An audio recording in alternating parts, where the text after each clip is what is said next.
Breaking news big TV video journalist భాగ్యరాజుపై దాడి కేసులో విచారణ వేగవంతమైంది. నల్లచెర్ల పిఎస్లో కేసు నమోదు చేశారు పోలీసులు. దాడి చేసిన వ్యక్తిని కామవరపుకోటకు చెందిన ఊరకరణం జగన్నాథంగా గుర్తించారు. అయితే కిడ్నాప్కు ప్రయత్నించడం, దాడి చేయడం, బెదిరింపులకు పాల్పడటం, అసభ్యంగా పదాజాలంతో దూషించడం వంటి పలు సెక్షన్లు కేసు నమోదు చేశారు. ఇటు బిగ్ టీవీ చొరవతో జగన్నాథం బాధితులు ఒక్కొక్కరుగా బయటకు వస్తున్నారు. కామవరపుకోటలో పెద్ద సంఖ్యలో బాధితులు ఉన్నట్లు సమాచారం. అయితే జగన్పై ఫిర్యాదు చేసిన తడికలపూడి పోలీసులు పట్టించుకోవడం లేదని ఆరోపిస్తున్నారు.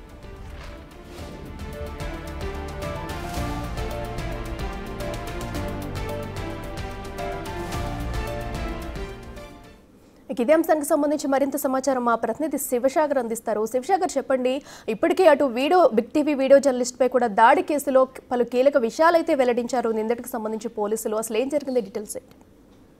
ఇట్లా బిగ్ టీవీ వీడియో జర్నలిస్ట్ భాగ్యరాజుపై నల్లజర్ల మండలం వీరవల్లి టోల్ ప్లాజా వద్ద దాడి చేసిన ఊరకరణం జగన్నాథం అలియా జగన్ మీద పోలీసులు అయితే విచారణ వేగవంతం చేశారనే చెప్పుకోవచ్చు. వీడియో జర్నలిస్ట్ భాగ్యరాజ్ ఇచ్చిన ఫిర్యాదు మేరకు నల్లజర్ల పోలీస్ స్టేషన్ లో క్రైమ్ నెంబర్ 46/25గా ఎఫ్ఐఆర్ అయితే పోలీసులు నమోదు చేశారు. కిడ్నాప్ చేయడానికి ప్రయత్నించడం, దాడి చేయడం, బెదిరింపులకు పాల్పడటం, వీడియో జర్నలిస్ట్ ఫోన్ ని తీసుకుని అతని అసెట్ ను కొంత ధ్వంసం చేసే ప్రయత్నించడంతో పాటుగా ఫేక్ ఐడెంటిటీతో సీఎంఓ అధికారిని అంటూ కూడా అతను ఫేక్ ఐడెంటిటీతో తిరగటం, ఈ సెక్షన్లన్నీ అప్లికబుల్ అయ్యేలాగా పోలీసులు అయితే సెక్షన్ నమోదు చేశారని చెప్పొచ్చు. భారత న్యాయ సంహిత ప్రకారం 109, 319, 137, రెడ్ విత్ 62, 115, రెడ్ విత్ 324, 351 ఇలా సెక్షన్లతో కేసు అయితే నమోదు చేయడం జరిగింది. దీంతో బిగ్ టీవీలో జగన్నాథం చేసినటువంటి అలాగే జగన్ చేసినటువంటి దాడి వార్త చూడంగానే జగన్నాథం బాధితులు ఒక్కొక్కరుగా బయటకు వస్తున్నారు. తమను అతను ఎంత వేధించింది, స్కూల్ పెడతానని చెప్పి డబ్బులు తీసుకుని ఎగ్గొట్టడం, స్కూల్లో టీచర్ల దగ్గర సర్టిఫికెట్లు తీసుకుని వాటిని తిరిగి ఇవ్వకపోవడం, పని చేయించుకుని జీతాలు ఇవ్వకపోవడం, జీతాలు అడిగితే వారి మీద కూడా దాడి చేయడం, రక్తం వచ్చేలా కొట్టడం. దీని మీద ఎమ్మెల్సీ రిపోర్ట్ అయినా కూడా ఇప్పటి వరకు కామవరపుకోట పోలీసులు కామవరపుకోటలో దాడి జరిగితే తడికలపూడి పోలీసు ఇప్పటి వరకు కూడా స్పందించలేదు. ఎమ్మెల్సీ రిపోర్ట్ ఉన్నా కూడా మెడికల్ లీగల్ కేసుగా అది రిపోర్ట్ అయినా కూడా ఇప్పటికీ బాధితుడికి ఎఫ్ఐఆర్ ఇవ్వలేదు.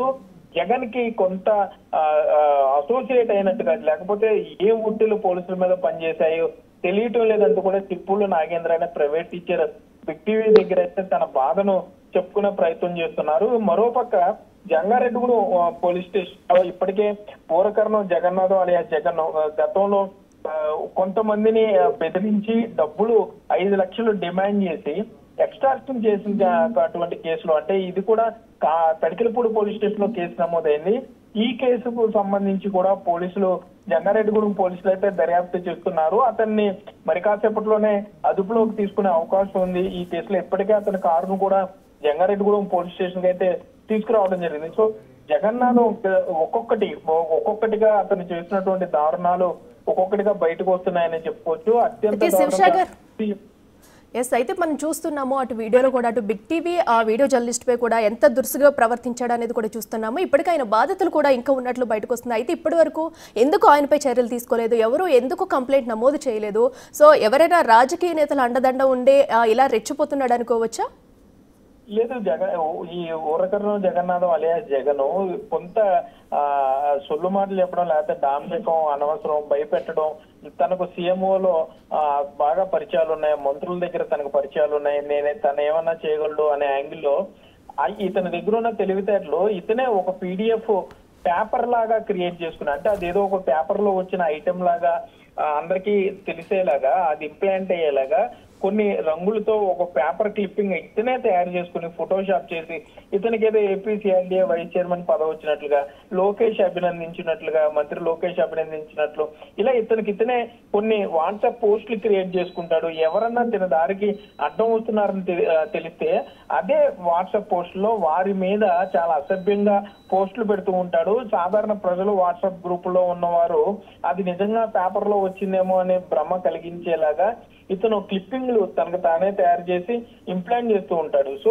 ఇతనికి ఇటు పోలీసులు కానీ ఇటు విద్యాశాఖ అధికారులు కూడా కొంత బ్లాక్ మెయిల్ చేసిన చరిత్ర ఉంది. మొత్తానికి ఇతన్ని సంబంధించి ఒక్కొక్కటిగా దారుణాలు వెలుగులోకి వస్తున్నాయని చెప్పుకోవచ్చు. పోలీసులు కూడా ఎప్పుడైతే మీడియా మీద దాడి జరిగిందో, అతని ఫుల్ డేటా వచ్చిందో, అతని మీద రౌడీ షీట్ ఉన్నా కూడా ఇప్పటి వరకు అతను కౌన్సిలింగ్ కి ఎందుకు అటెండ్ అవ్వలేదు అనే దానిపై 10 కేసులు ఉన్న అతను ఇలా సీఎం స్టిక్కర్ వేసుకుని తిరుగుతున్న పోలీసులు ఎందుకు పట్టించుకోలేదు అనే దాని మీద కూడా కొంత విచారణ వేగవంతం చేశారు. ఉన్నతాధికారులు కింది స్థాయి అధికారులు కూడా కొంత ఎందుకు ఈ విధంగా చేశారని ప్రశ్నించినట్లుగా కూడా మనకు సమాచారం ఉంది. ఏలూరు జిల్లా ఎస్పీ కొమ్మి కిషోర్ అతని మీద ఎవరైతే జగన్ మీద ఉన్నటువంటి పాత కేసుల్లో ఏం చర్యలు తీసుకున్నారు, అతని మీద ఉన్న పెండింగ్ కేసుల వివరాలన్నీ కూడా మొత్తం పర్సనల్ గా మానిటర్ చేస్తున్నట్లుగా కూడా మనకు సమాచారం ఉంది. అయితే శివసాగర్, ఇప్పటి వరకు అటు జగన్నాథం అంటే ఎన్ని రోజుల నుంచి కూడా ఇలాంటి ఘటనలకు పాల్పడుతున్నాడు? ఇంతవరకు కూడా అసలు కేసు నమోదు చేయడానికి మెయిన్ రీజన్ ఏంటి? అలాగే ఎఫ్ఐఆర్లో ఏ కంప్లైంట్లు అయితే నమోదు చేశారు, ఎప్పుడు పోలీసులు అదుపులోకి తీసుకునే అవకాశం ఉంది?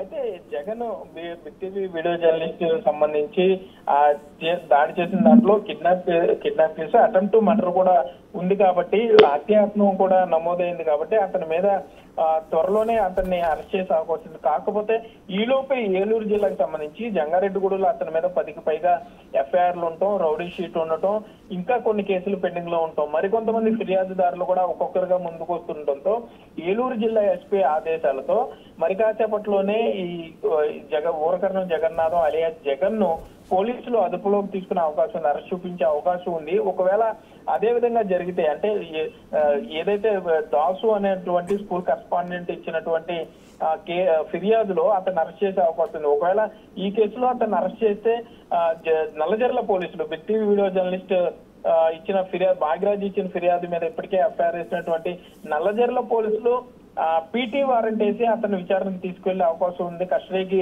తీసుకునే అవకాశం కూడా ఉందని తెలుస్తుంది. సో జంగారెడ్డిగూడెం పోలీసులకు సంబంధించి ఈ దాసు అనే ప్రైవేట్ స్కూల్ కరెస్పాండెంట్ ఇచ్చిన ఫిర్యాదు మేరకు ప్రస్తుతానికైతే పోలీసుల అదుపులోనే జగన్నాథం ఉన్నట్లుగా మనకు సమాచారం ఉంది.